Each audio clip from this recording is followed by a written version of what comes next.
وفاقی وزیر مملکت داخلہ امور طلال چودھری کے وفاق کو واپس کی گئی بلٹ پروف گاڑیوں سے متعلق بیان پر پاکستان تحریک انصاف نے اپنا رد عمل دیا ہے۔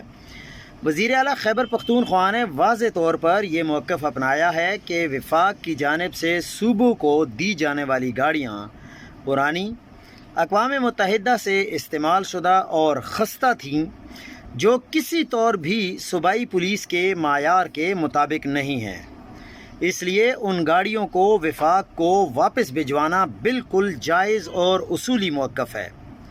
یہ وفاقی حکومت کا فرض تھا کہ خیبر پختونخوا جیسے فرنٹ لائن صوبے کو جدید سہولیات اور معیاری گاڑیاں فراہم کرے۔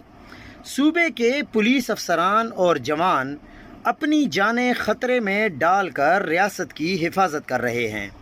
انہیں عزت اور سہولتیں ملنے چاہئیں، صدقے کے کچرے نہیں چاہیے۔